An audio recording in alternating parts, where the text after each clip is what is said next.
Yo, what up? It's Aaron Moses. Gang, and this video is about human interaction. Now, a lot of people say that I am manipulative, a lot of people say that I'm a liar, a lot of people say that I'm a finesser and things like that. I don't really believe those things, but I do have a lot of information when it comes to pertaining to manipulating people, I guess. Now, the three keys that I've found that have worked start with three C's: compromise, covert, and cooperation. And then that last thing, I'm gonna give you another one, a fourth one, is cognitive dissonance. Okay, the definition of manipulation is very ambiguous.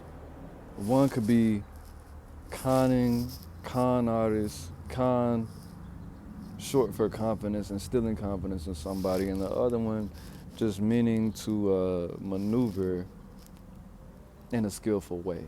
Okay, shout out to Simple the P, F Dr. BOA.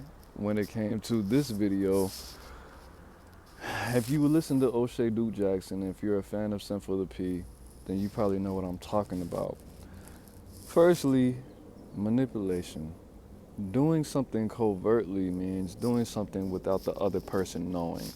Now, if you're doing something, if you're trying to maneuver through somebody's behaviors and trying to change their state of mind without them knowing, that has to be done skillfully. But if you're doing something like overly aggressive, or you're doing something that is on a low level of manipulation, that's going to be perceived to the target as you being disrespectful, because you think that they're unwise, you think that they're stupid, you think they're dumb, you think they don't have any skills, you think that they haven't actually experienced enough to understand what you're doing. So if you're going to try to get somebody to do something that they wouldn't necessarily agree to doing, but they are supposed to be a part of your plan, for lack of better words, but they wouldn't necessarily agree to do it without your plans being implemented or being introduced to them, without you planning on getting them to do something. That's insulting, bro. That's really insulting. Like, I'll give you an example. When I was younger, my grandmother would try to get me to do certain things, and I would say, no, I don't want to do that. I was a little kid. I was like 3 years old, right? She'd be like, yeah, we're going to do this. I'm going to go to the doctor. And after that, I'm going to go home. And I was like, what? I don't want to do that. What's wrong with you? And every time she would say this phrase, she would say, I'll tell you what, we're going to do this, and then maybe we'll go to McDonald's. I'm just giving you an example. That's not exactly what it was. But every time she said, I'll tell you what, I would think that she would try to put me in a position where I would actually benefit from that situation. Which brings me to my next point: cooperation, the next C. If a person is feeling like they're not going to benefit from what you're doing, of course, you don't have any skin in the game. You don't have any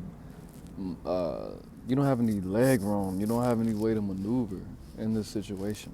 If somebody thinks they're gonna lose, if somebody thinks they're not gonna benefit, why would they want to go with your plan? If they think that they're going to give everything and they're not gonna get anything from it, why would they want to do that? That doesn't even make sense. That doesn't make sense for them to go ahead and go with your plan, right?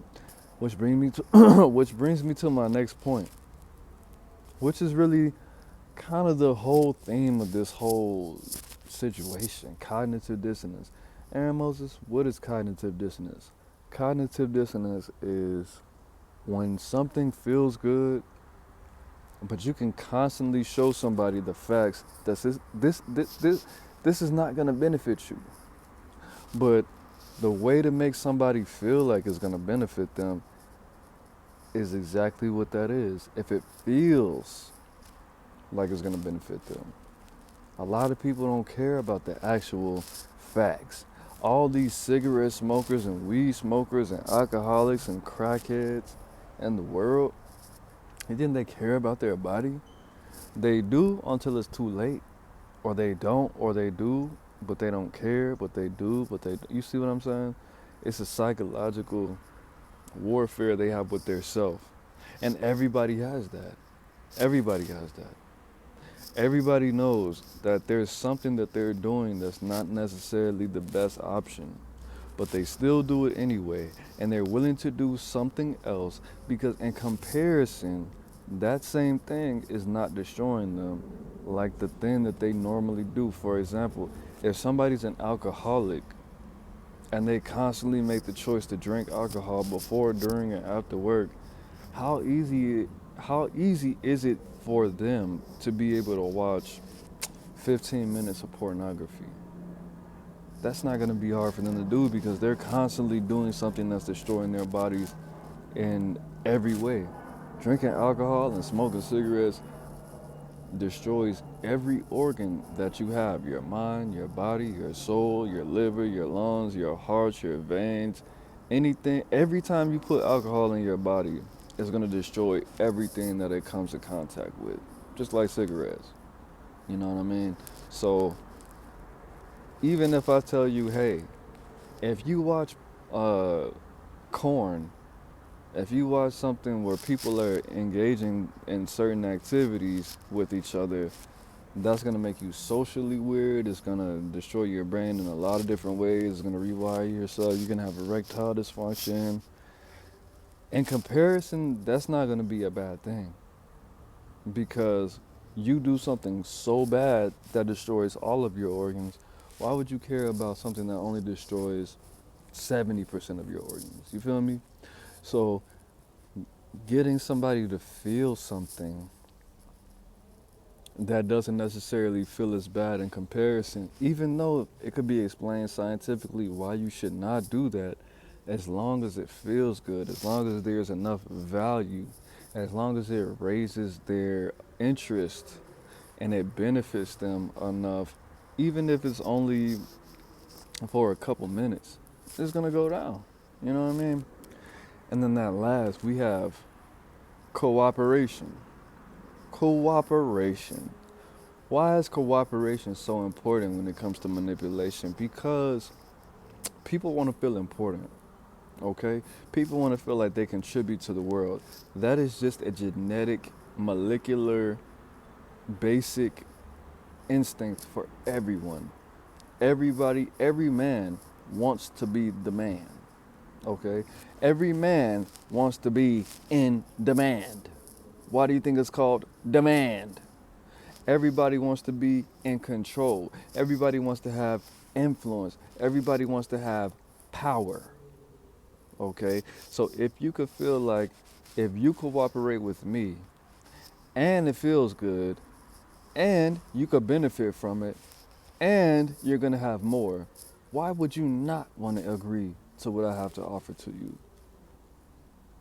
And you're going to feel more beneficial to the world because you're putting something into my life that's going to make me better, which is going to give you more power. You get what I'm saying? So those four things: cooperation, cognitive dissonance, and adding to the people's cause. I'm not going to lie, I can't remember what I said before. But at the end of the day,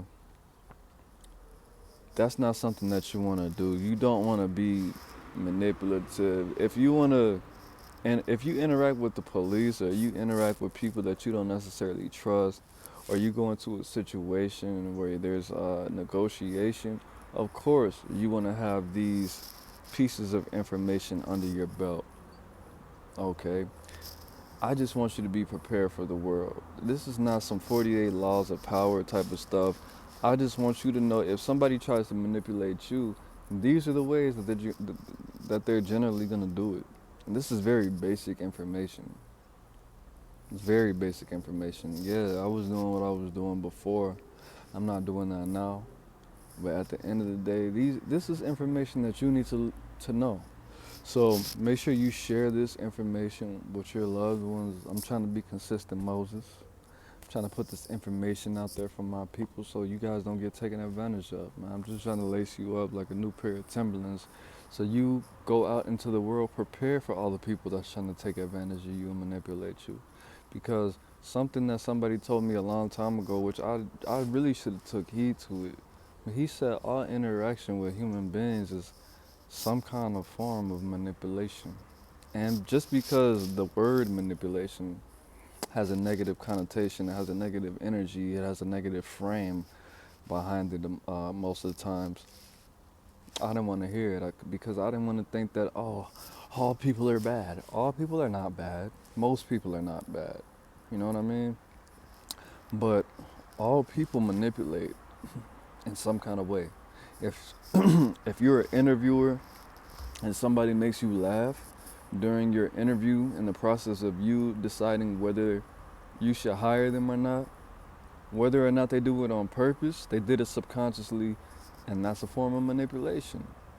If a woman makes you laugh and then they end up asking you for money at some point of the day, or they give you some intimacy and then they end up, so yeah, I don't know how I'm gonna pay this phone bill tomorrow, that's manipulation.